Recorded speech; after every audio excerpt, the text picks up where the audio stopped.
Hello, how are you? And welcome to, yes, another episode of Genealogy Quick Start.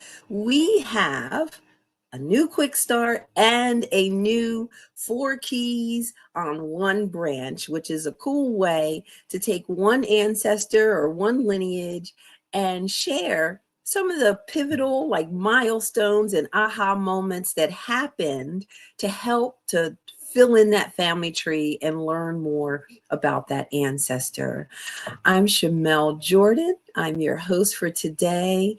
And yes, that's our QR code. Please subscribe to our newsletter so that you know when and what we will be talking about each time we go live.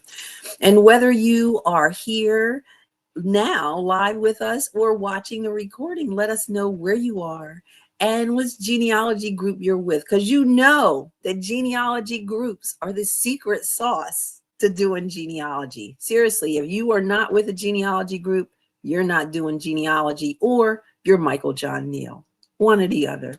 So what do we have going on today? We have two quick starts that I totally love. Both of them were a little scary. Jim is going to share something that, I didn't think could actually happen. And he has this ancestor, Conrad Beidler, and he's going to share 4 keys on this one branch. And one of them is really like something that I use all the time, and I'm a little worried. So we'll see what that is. The other one is super cool. We have a guest, Debbie Mieszala. She is a certified genealogist. And this quick start is cool, but like I said, it's scary because it's called Take Two, not stopping at one record. So you know how you're on a hunt as a genealogist and you're looking for that record and you find the death certificate and you have your genealogy dance, right? Your happy dance. But guess what? Debbie is telling us, don't stop there. Keep looking. And she has multiple tips on how to do this. I mean, did your ancestors show up multiple times in one census? Death records? She's going to share how to do this. So without further ado, let me bring on the super duper quick starters of America. First up, columnist and editor James M. Beidler. Hello, Jim. Jim? Okay. Of America? Yeah. Of the world.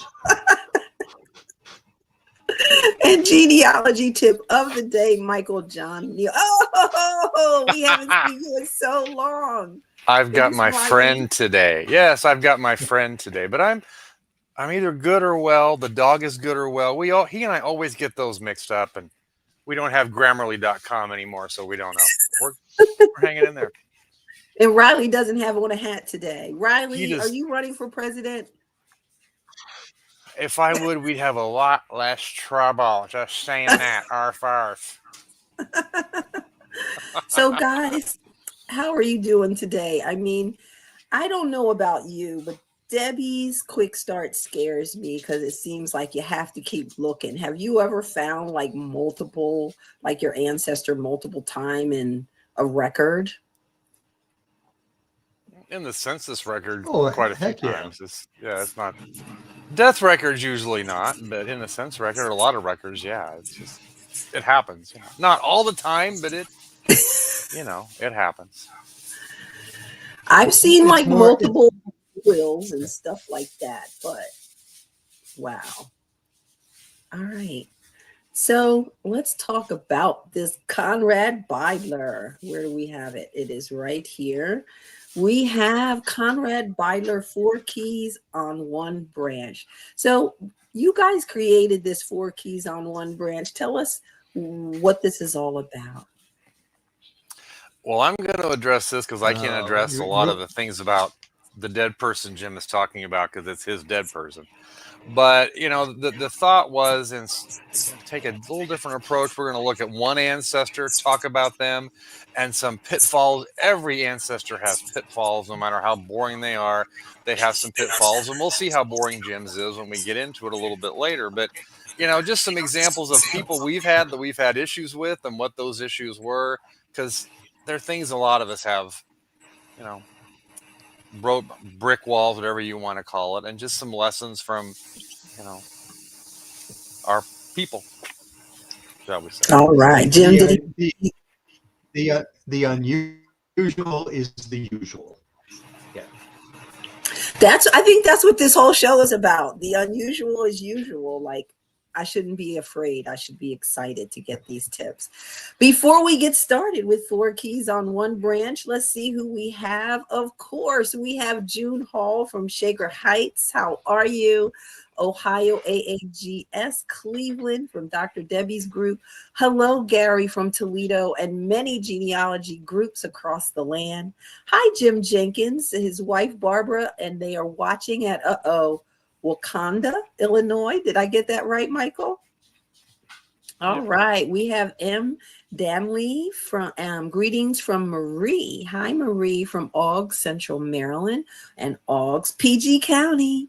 Hey, and Jean, how are you from Collegeville, AAGG in Philly, Oggs Family Quest in Philly, Oggs Greater Virginia, and South Carolina Historical Society. Jean, are you reading Etta Fields Combe?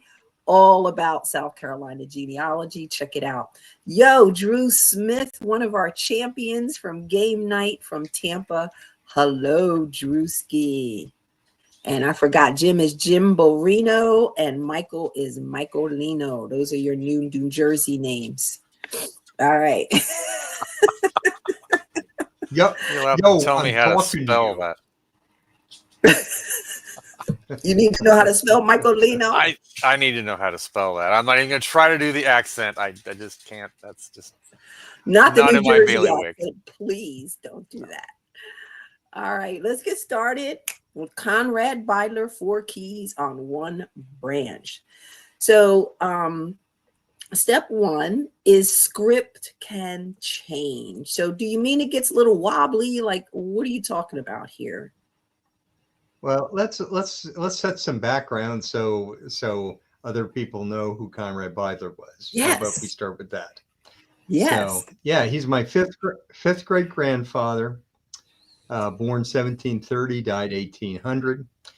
He was the son of my surname ancestor, and born just 3 years after his father, Johannes Beidler, came to America in 1727. And he was raised in what's now Pennsylvania's Montgomery County before he moved at about age 30 and bought several mills and kind of started to cross cultures a little bit as a miller for the area. He it wasn't an exclusive German area of Berks County. There were also English-speaking people. And that's where step 1, the script can change, comes into play. So when you say the script can change, you're talking about the signature. A signature, the handwriting, and when people try to say something isn't somebody's signature, I kind of laugh at that because, whoops, did I say that? Because of this as a primary example. But there are other examples, due to somebody's age or debility, things like that. So show me the slide, and I'll give you the background on this. So the first one, the top one, I should say, from 1760, is Conrad Beidler in a German script, a German cursive script.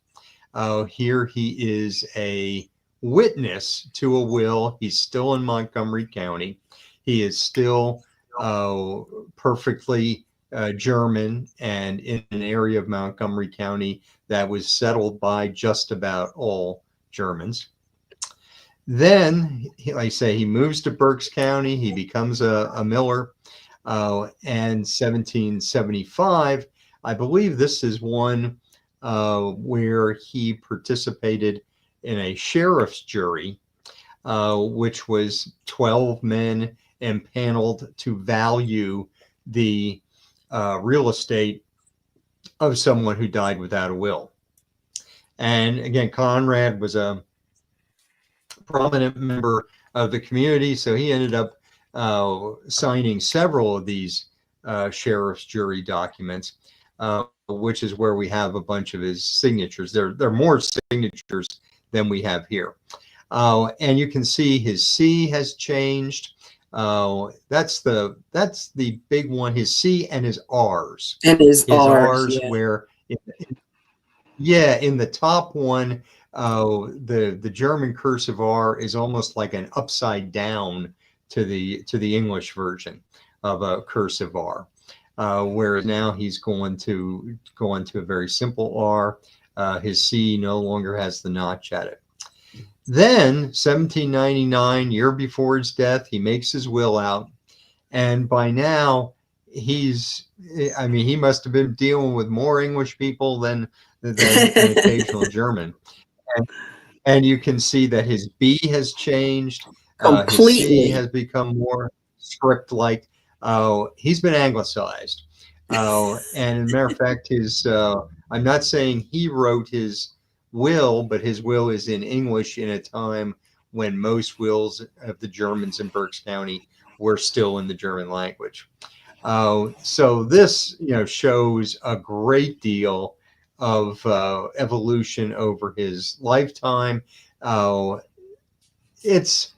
It's not a huge number of people that would have this exact type of evolution.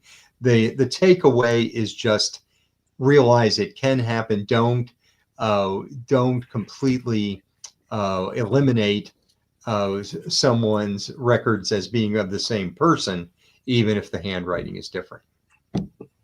No, this one is the scariest one for me because I just I depend on that. It's like a fingerprint from the past to help you to discern your Conrad Beidler from all the other Conrad Beidlers.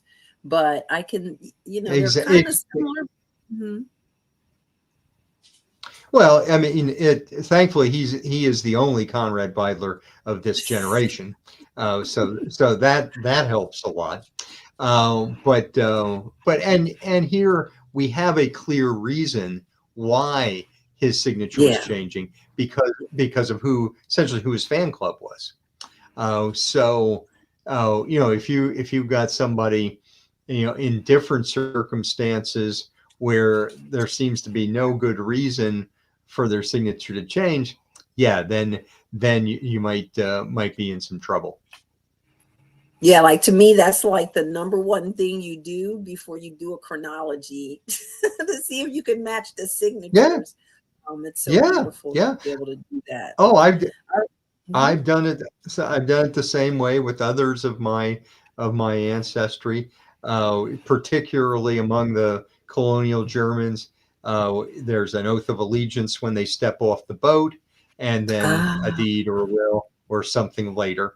And I've seen at least one other one that wasn't a good match.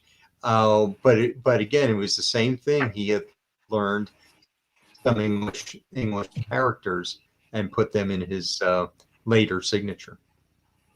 All right, so that's key number one, that script can change. Step 2 is take no inventory doesn't mean none was taken. Explain that, please. Yeah, if we go to the slide for it, we have Conrad's will, and on Conrad's will, I've highlighted the section. We can move on to the next slide. I think I gave you that. Yes. Okay. And he's very definitive that no inventory or appraisement shall be taken of his personal estate. And I'm humored by that. First of all, why? Yeah. Why would he say that? he ordered that. I think it is probably that he didn't want to there be dispute over the values. Also, you had to pay the person who did an inventory, so he might have wanted to relieve his executors of that payment. I think my best guess is that he wanted to avoid family strife over, who gets what parts of values. However, and I didn't give this slide, but when you go to his probate package, oh yeah, there's an inventory. Okay. So obviously they ignored that proviso of the old man, and the sons just did what they wanted. So. Well, the dead people have to remember that when you're dead, you're dead, and the other thing is, state statute might have dictated they had to do an inventory will or not. And if they had to post a bond, in a lot of states, the value of the bond was based on the value of the estate. And so the judge is going to say, you're doing We're it. I taking don't an care what it says. inventory. I don't care what it says. You're doing it. That's speculation. The moral. No, but the moral of the story is that wills can get overridden. Yes. Yep. That's good advice for right. today too. Absolutely. Absolutely. So. You have another page of this will? Okay. So Key. I do not. Okay. That was the only thing that was key in that thing. Property may be sold to an oldest son. Oldest son, not automatically inherited as we automatically think. How does this happen? Yeah. Well, this is pretty interesting in this family, because there's a good date stone from 1786 in this stone miller's house that he built after living in a uncomfortably small space from 1760 to 1786. And he builds that, and then a year later he sells it to his eldest son Johannes. And he buys another place. And this fits with what a lot of the Germans, the colonial Germans, did. They didn't follow the primogeniture that the English did, where the eldest son, gets either everything or at least all the real property, and the rest fend for themselves. They would help their sons buy property as they came of age. And that's what happened in this case. He's still, and if we could go to the slide, he still charges him 1,500 pounds, Pennsylvania pounds, which is a substantial amount for this property. I can't tell for sure whether it was absolute market value or not. I think it probably was below market, but still a substantial sum, probably enough for him to fully pay for the next place that he bought. But yeah, this then became property of the oldest son, and he now was the prominent man of the neighborhood. When he died a few decades later, this Johannes, the son, you can tell he is essentially the bank for the neighborhood, because there are pages after pages of bonds that he had let out. And it makes sense. This a lot of millers were the bank, because they were getting cash or a portion of the whatever was ground by their mills to turn into cash. So they were cash rich, whereas many in the neighborhood might be cash poor, and therefore would be taking out bonds at interest with him. Yeah. So, question, we talked earlier about the laws within the state, right? You said that, Hmm. like the last one, no will, no inventory. No, the will said no inventory, but they had to do it for many reasons. How do we find what the laws are for our locations? Like, what are the inheritance laws? Are we looking at the county level? Are we looking at the state level? What do we do to find this information? Well, they're state level laws, and what do you do? You go ask Judy Russell.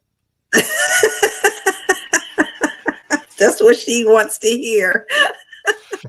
Short of doing that, you could, search Google Books and see if those, state statutes are online, because most of them are. And then heaven forbid, you'd have to actually read them. You want to get the one that was in effect at that point in time. But, state statute would Yeah. dictate. You're looking for a lot of genealogists, probates and how estates were settled, testate or intestate, what the procedures were, and state statute would give you that direction or put you to sleep sometimes, whichever the case may be. It's tedious reading, but sometimes you got to go through that. Yeah, and the idea is that usually within some very broad parameters, the will is whatever the testator decides to make it. But intestate dies without a will. There'll be things like the eldest son gets a double portion of the estate, things like that. And again, if they were savvy, they would make sure they had a valid will to avoid an intestate situation. All right. And so that's key 3. Are we good there? Yes, we are. All right. Key number 4 for Conrad Beidler is the youngest son may inherit the homestead. Turning this upside down, I see. Exactly.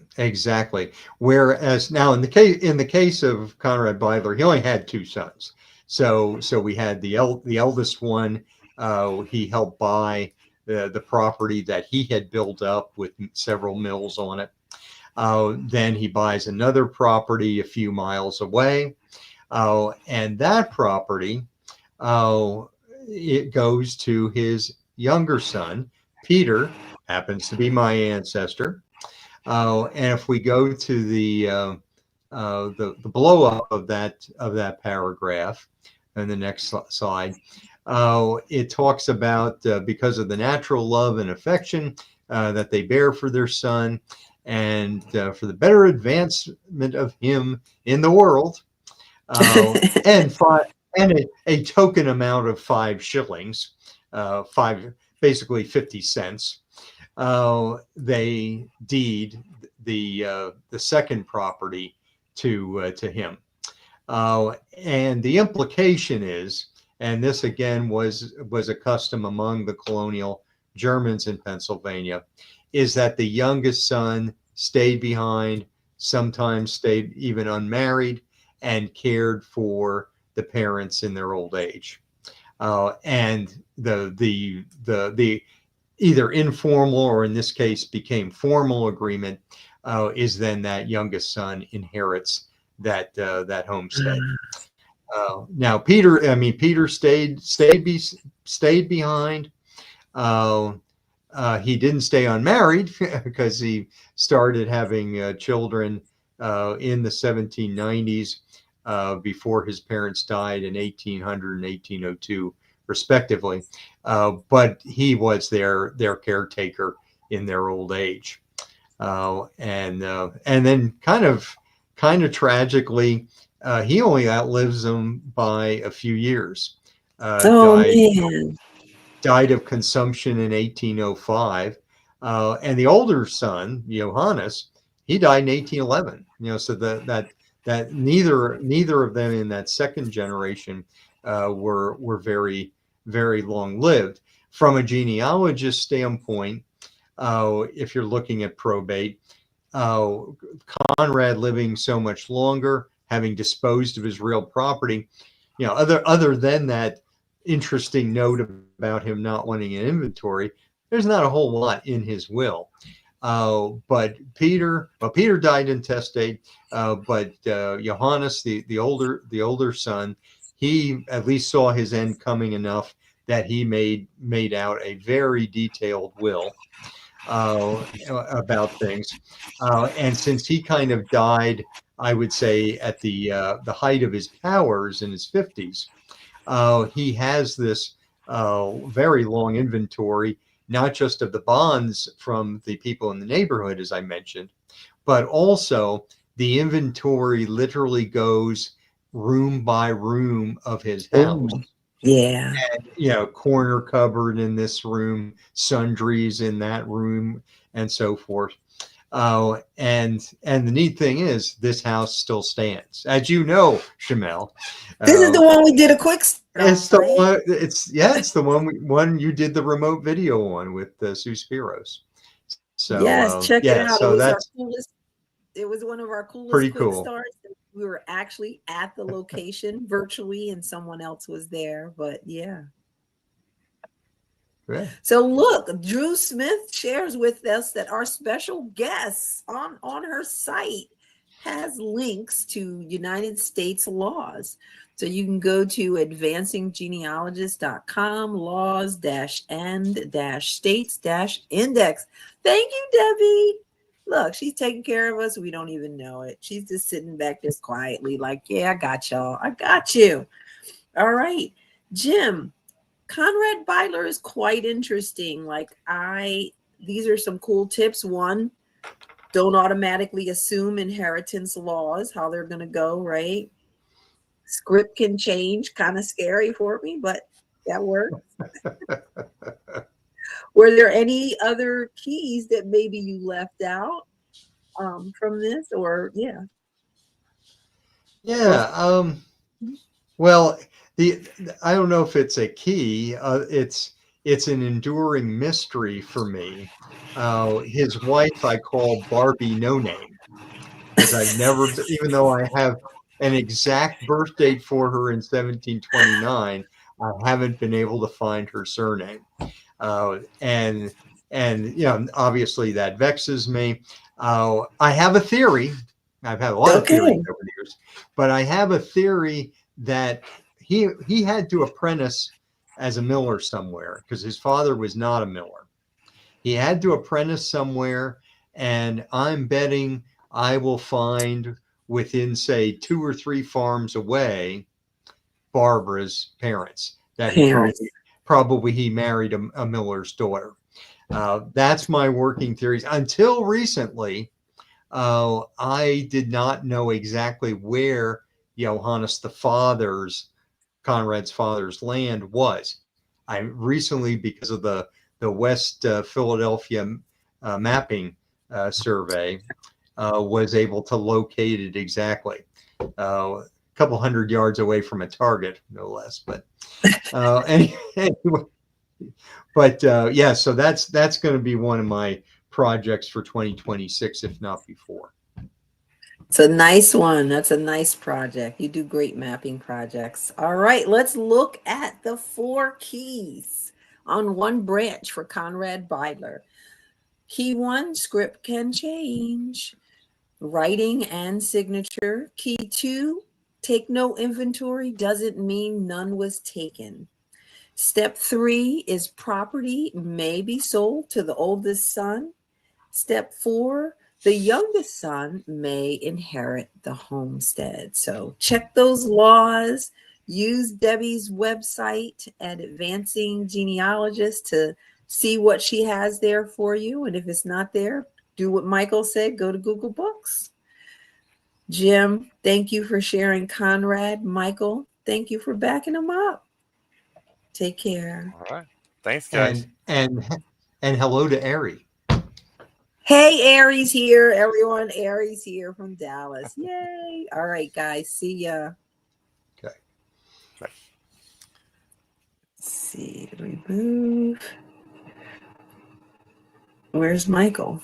Oh, Michael removed himself. All right. Hello. It's time for, this is a really cool quick start. And and a really cool guest. Everyone, please welcome our special guest for today, Debbie C.G. Mieszala. Am I saying your last name right? Mieszala. That's good. Mieszala. And we don't pronounce it correctly because it's got a harder Polish pronunciation, but it'll do. I'm used to answering to anything. So Debbie, thank you first. Thank you for being here. And second, we ask all of our special guests to share their 1-minute genealogy origin story, how you got started, and when did you know that you were hooked? This is pretty easy. I got started because of a stupid high school assignment. We had a high school history assignment where we needed to make a family tree. And I figured this was the easiest assignment ever because my mother had some aunts that I never met who'd made beautiful family trees, had beautiful calligraphy, fan charts. So I figured all I've got to do is turn in the tree my mom's aunts made for me, and it looks like I did my homework. So I turned that in along with something that I found in a book about one of the people on the tree, and had added that to the back of it. And the teacher had all of them on the wall. And I thought it was just fascinating to look at everybody else's tree. And we had a bit of a break for holiday or something. We came back to class and the trees were gone. And I asked the teacher if I could have my tree back. And he said, I threw those away. And I was like, you did what? And it was my goal after that to recreate from what I could remember that had been on that tree. And that hooked me after that. I had, not only did I recreate it, I fixed some mistakes in it. and it just never stopped from there. That was high school. So I was going to say, and I stand firm, teachers are the coolest in the world because a high percentage of people on this show who say it got started in school, it's very high. But for him to just throw them away and not give them back to the students is insane. Ouch. That was painful because it really was beautiful. Insane. I agree. Shame. He wasn't a real genealogist. He was just reading off the script. He wasn't a real genealogist. No. Anyway, Debbie, I am very excited for your quick start. I want to leave as much time as possible for your quick start, which is take 2, not stopping at 1 record. So I know that the story is a part of, can you tee it up on how this 2 thing came up and what this actually means? I can. As genealogists, when we're first starting out, we learn that we should start with ourselves and work our way back instead of just trying to go way back and say, I'm related to Daniel Boone and trying to work your way down. So we begin with the basic facts. Who are you? Who are your parents? Who are your grandparents? And then you look for dates and places of events. When was somebody born, married, and died? How many kids did they have? And we interview a lot of relatives when we're doing that. We figure out some of that information from family members. And then we need to go out and get some records so that we can back up those facts with evidence. Because sometimes people don't remember correctly, or they weren't given the facts as they appear on a record. And what they're sharing is what they've heard over the years. So we always want to go and get our evidence in our records. And so it's fairly typical to go out and get birth, marriage, and death certificates for a genealogist, and the census, wills, land records, that kind of a thing. And so that's what really began this quick start, was the fact that I was missing one of those records that I really should have had, because it wasn't that hard. And I don't know if that's where we want to begin or what. Okay, I guess that's where we'll begin. Mm-hmm. So it's basically that once you find a death certificate or a marriage certificate or whatever, continue to look. That's what you're saying. Don't stop. Right. This began for me because I was looking for a record that I couldn't find. It was something that should have been easy to find and I couldn't. But once I got it, I then found out there was another record for the same type of event, but not at the same time. That got me to thinking, maybe when I'm looking at, now we've got the beauty of genealogy websites online and indexes and things like this, where we can click a few buttons and we can see an image of a vital record. We used to have to go and write to a repository and wait around for a few weeks to see if they wrote back and so on. And so when I began collecting my records, it was like that. But now we can look in an index and we can say, oh, yep, there's my person's name, my great-grandfather's name, and I'm looking for him dying. I'm going to go take a look at that. And if it's our record, we might stop right then and there because we got what we were looking for. We're dancing, Debbie. We're busy dancing and ignoring the fact that there is another guy with the same name dying on the same date, and we're ignoring him. And we should go and look at that record because that just might be another record for the same event. All right. Grandpa might have two death certificates.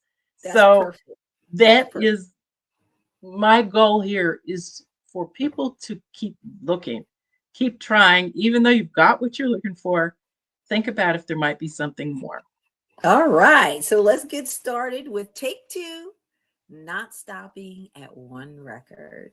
So step 1 is to choose an event. So we're talking birth, death, marriage, residence, census, however. So pick one. And then step 2 is to locate the record. Where are your favorite places to look for records online? Oh, everywhere that I can get my grubby paws. I actually like to look at multiple places that have the same types of records. Some popular genealogy websites include ancestry.com, which is a subscription site, but some public libraries have that for their patrons to use with their library card. Ancestry is subscription. FamilySearch.org is a free genealogy site, which has, there's some duplication on the records, but all of these companies that have digitized records have certain things they do. They've got different indexing systems. They've got different ways they treat old records that might be hard to read. They've got digital enhancements to those to improve the faded ink. So it's good to compare the same record on different websites, even because you might see something on a record that just isn't readable on the other. Fantastic. I look wherever I can. Look everywhere. All right. Everywhere. So step 3 would then be to check search results for the same name. So you kind of said that in your introduction. Right. This is while we're dancing, even we're doing our happy dance because we found what we want. We can go ahead and continue to look for other entries in an index that might be related to what we're looking for. All right. We're going to keep it moving. Don't assume it's a different person, I guess is the best way to put that. And then step 4 is to look for additional records, same place, related location. So kind of maybe expand it a little bit, possibly with regards. Right. This is especially important with newspapers, and we're looking at old digitized newspapers, and you found somebody's obituary. And usually I look for an obituary in a place where somebody died. They lived and they died there. But think about, is that the same places where they were born and grew up and they left a lot of friends behind and some relatives? Also look for an obituary in that location. Look for them in the places where their adult children live, because sometimes they would also pick the story up. It might have a little different feel to it. It might say, Mrs. Murphy's mother passed away and she went to the city for the funeral. So there are a lot of places where we can pick up little details and we're not finished. Yeah, I agree. I love, you have a great example. And for same place, like there were the obituary thing, there was in a family member who had an obituary, like one of my grandpa's cousins. And I had the obituary, but when I was in that city's library, I pulled open the microfilm drawer and I said, oh, they had 2 newspapers at the same time. And I didn't look at the other one. So I back then had to look at microfilm for the newspaper. They also had his obituary. They had his photograph in the obituary. It was the only picture I ever saw of him. Wow. So coverage, even within the same city, might differ depending on the newspaper. Love that. All right, that's step 4. Step 5 is to analyze for similarities and differences, and you'll show us that in the examples that are I going to will. And then step 6 is to record the data and cite your sources. So let's look at what you have. Right. Who do we have here? These are my maternal grandparents, Frances McBride, Frank, and Gertrude Mahoney is my grandmother. And I never knew my grandfather. He died before I was born. But my grandmother, I did know. Maybe when I was a little girl, I have like 2 memories of her. And then she moved back to New York City. She was from New York City, came to Illinois, and then she left back to live with her brother. And after he passed away, she moved back to the area. I was probably in junior high, high school when she came back. So I didn't really know her when I was a kid.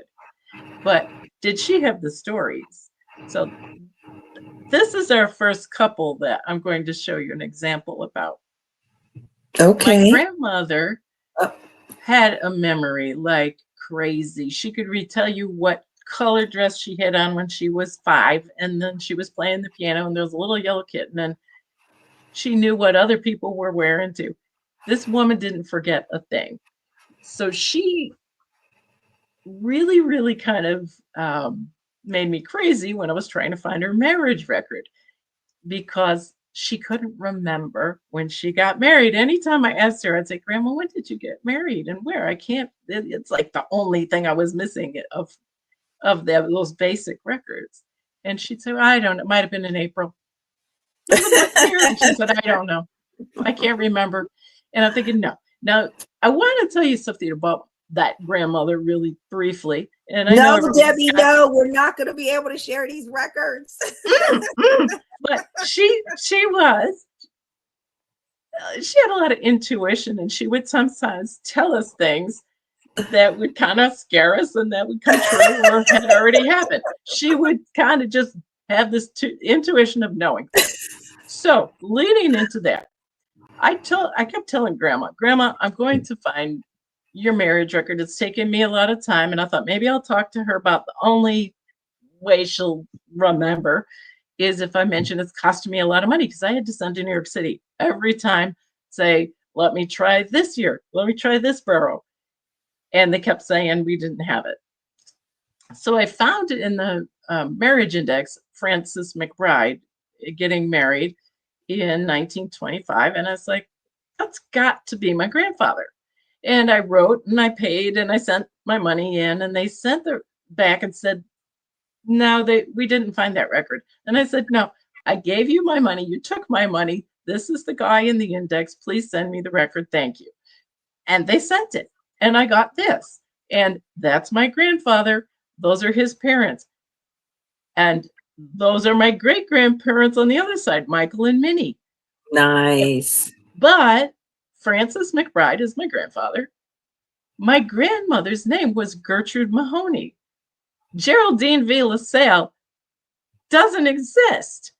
And so I took this record. Oh, but that's her address. Those are her parents, everything. So I take this, and that is my grandma's signature. That's her handwriting over there on the thing. So I take this to the nursing home, and I said, Grandma, guess what I found? And she said, what? I said, I found your marriage record. You did? I said, yes, I just have one question. Why did you say your name was Geraldine LaSalle? Remember, her name was Gertrude Mahoney. And she said, oh, he made me do that. And I'm like, my grandfather made her use a fake name on her marriage record. So I don't even know if they really were married, because in New York, if you falsified data, the marriage isn't void. I don't know. So then she just all of a sudden had this memory, and she said, well, that was our first marriage. That was not a Catholic church. So the second time we got married, his sisters made us get married at a Catholic church. And I'm like, second time you got married? Second time. Where did you get married the second time? And she's like, oh, I don't know. It was, and she's trying to tell me neighborhoods of New York, and I don't know what she's talking about. She said, it's when you're going toward downtown. And I'm like, well, that just narrows it down completely, Grandma. So, someone in the family had the baptismal record for my grandpa. And on the back of the baptismal record, they wrote down the church where he got married the second time, which was St. Athanasia on this, which is actually St. Athanasius Church in Brooklyn. So then I sent to St. Athanasius Church in Brooklyn, and I got the second marriage record. And the second marriage record actually uses her name as it should. Gonna get one more slide.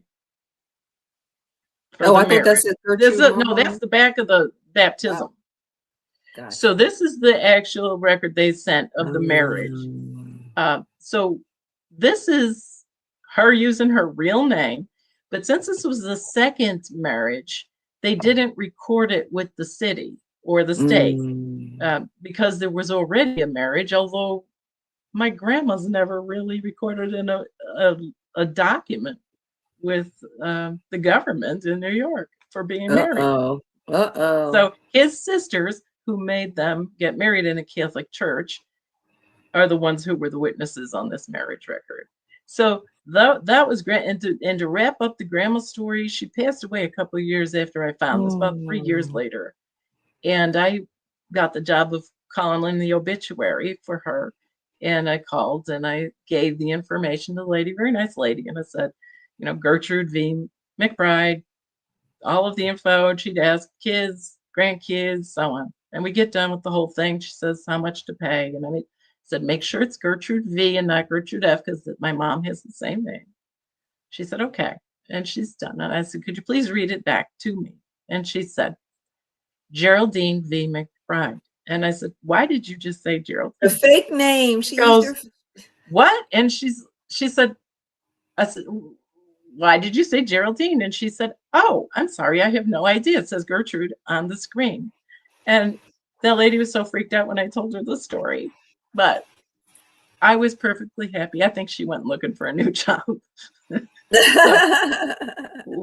next record.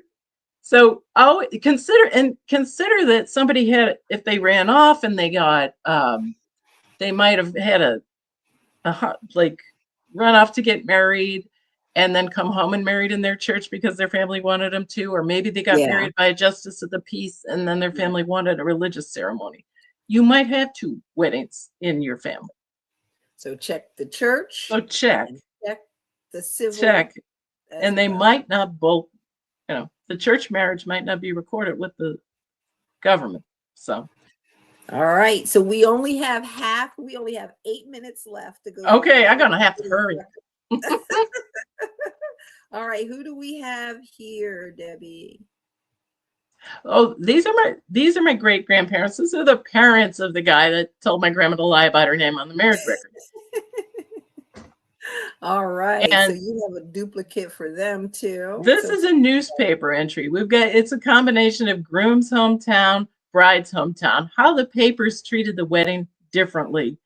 On the groom's hometown, they call Dennis Denny. They say he's of the firm McBride and Marcellus. He's a popular member of the Cleveland Greys, which I looked up, and that was actually a militia group.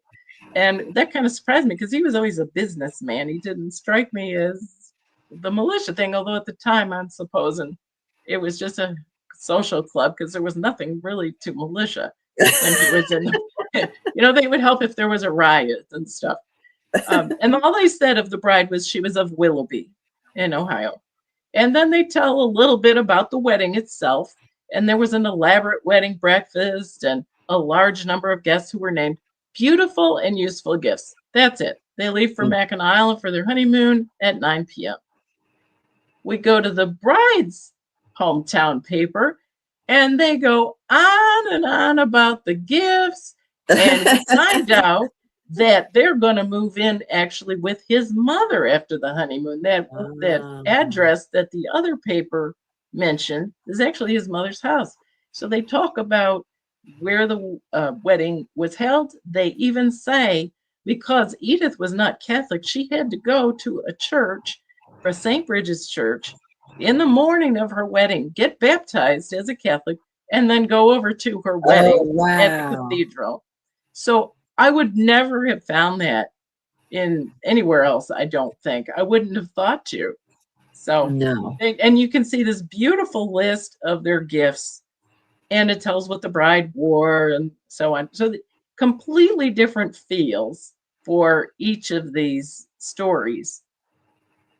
So definitely. So it's kind of similar with obituaries too, right? Would you agree? Exactly.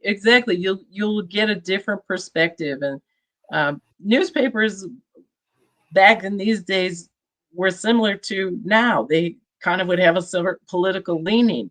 So if you were kind of in their favor, you might get a better story. And if you weren't in the favor of the other, the story might differ some, even as about something so much as a wedding. You know, all right. It doesn't have to be a tragedy or anything. This is a fairly simple one. This is a double entry in a census. A lot of people will find these in their own research. My great-grandpa was in the census twice in the 1880. This is just a page apart. One of them, he's a farmhand in the Searles household. This is him with his parents, his father and mother and his siblings.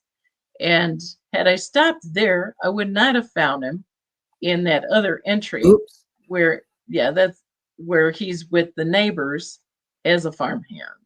And they call him Andy there. Now, these were enumerated by the same guy one day apart. I don't know why it didn't occur to him that he's got the same guy in there twice, but there you go. You just never know. And this is just a quick picture of the Cleveland Grays Armory. Said that Dennis McBride was a member of that militia group. This armory was built a little bit after his time with the militia, but not too much after. Because the one he was in burnt down or something like that. And then we've got another image, which is the Holland, and that's where the wedding breakfast where the couple was held. I love this. I think this is even more like when we show our family, they might like the records, but they love the pictures. Well, I love finding more. Get a pic. Where did they walk? What did they see? What was their life like through their eyes, not just throw another date down on my chart? Who were they as people? And where did you get these images? I know that image, I believe, came from the Library of Congress images. Okay. Or it could, that one's Wikipedia. It says right on there. Oh, okay. Yep. I think I did search for this one came from Library of Congress. Yeah. Great place to go. But all then now there's Andy, the guy that's in the census twice when he's a young man. Great picture. He was a horseshoer. He was the farrier for Eagan, Illinois, in Ogle County. And that's him in his blacksmith shop in Eagan. Where did these were family pictures? These were family pictures. So cool. That's him in the census twice. Oh, there's a second census. Yeah, I kind of messed that up. Sorry. Okay, no problem. Twice in the census. Hey, I know. And can I find my grandma that got married twice in the census in 1931? Nope. I'm guessing she didn't put her makeup on and wouldn't answer the door. She would not go out if she wasn't. Gary had a question about the wedding gifts. Did you recognize any of the gifts as family heirlooms? That's a great question. I would love to be able to say yes, but I unfortunately can't. That would have been the coolest thing in the planet if some of those had passed down in the family. That's an awesome question. That would have been super cool. When I read that list, I did kind of look, but we did it a lot from that family didn't come down to ours. The double wedding thing, I think, was a whole, well, those were the parents of the double wedding people that got married in that newspaper. And they were wealthy families. And it kind of didn't trickle down over to us, because one of the reasons they family didn't approve of my grandmother was she didn't come from a wealthy family, and she was married. So they went off and got married with the fake name. I don't know. Cute. So all right. Was that they must have trickled down those gifts to the people who married rich girls. I don't know. Tell us about this. This right here is kind of an interesting little story. I'll try to make it quick. My grandma, the one that got married twice, told me that her grandmother, had a boarding house, and she always took care of other people. Somebody got sick, and she brought them some food and tried to help them out by giving them a meal. And she herself caught this contagious disease they had and died. Now, this woman died before my grandmother was ever born. My grandma's mom was a little girl, 9 or 10, when her mother died. So I went off to find the death certificate, and I found a death certificate for her. And you want to show those. The first one right there, that's over there on the left-hand side, is the first death certificate I got. And I also received this from other family members. And it says she died from asphyxia and a stenosis of the trachea. There's nothing on that about a contagious disease. She had a tumor of the thyroid gland. It's like, what? This is so that story you felt that's not true, right? The story stinks, Grandma. But I couldn't ask her about it because I got it later.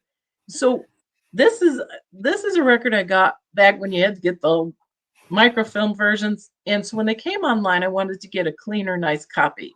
And I went on to the record on Family Search, and guess what? There were 2 Mary Janes dying on that same day. So I looked. The other one has the very bottom of the record. It's the same lady, same information about her. And right on the bottom, it says that she was at far advanced in convalescence after a very discreet smallpox. And that's how they wrote all of that out. Now, smallpox would have been the contagious disease she caught. And saying it was discreet just meant that the pustules weren't connected to one another. So it was a mild case. And they didn't even caught that or cause her death. So she had some other things going on here that differed. They said she had cystic degeneration of the thyroid plexus. Don't ask me, but it's the same lady. As you can see, this one's stamped. It says a cemetery. The other one didn't have a stamp or a cemetery. I don't know why there were 2, but she did die on July 1st, New York, on a Friday. New York City's getting ready for their holiday parade. And July 2nd, President Garfield was shot. And I don't know if it threw everybody's mind into other things and the doctor accidentally made 2 death certificates, but she's got 2.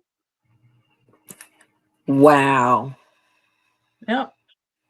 Did you find the other one on Family Search, or just this one? Yes. Okay. And there it is. They're right there. Don't know why. That's incredible. I think we are. Yeah, we're getting there. Running out of time. Well, how can you do this in 20 seconds? 10 seconds. Mary McBride, I had her death certificate. Or no, I'm sorry. This is a birth certificate in Michigan. And the top one, it says that her father's James. He should be Jerome. But the Steamboat Works, Margaret Works. He's born in Pennsylvania to begin with. And this is 1872. Everybody on this page had their event recorded on that June 4th of 1873 date. Michigan had to make these compilations for the state. And so I suspect this is what they were doing, was compiling all the births in this county for the state's purposes. Then I find the next one. Then we have to stop. I am so sorry. We're in a minute. Okay. I can't even go through the steps. I appreciate you being here. Okay. Do not drop. Stay there. Guys, thank you for watching this. I appreciate you being here. Thank you.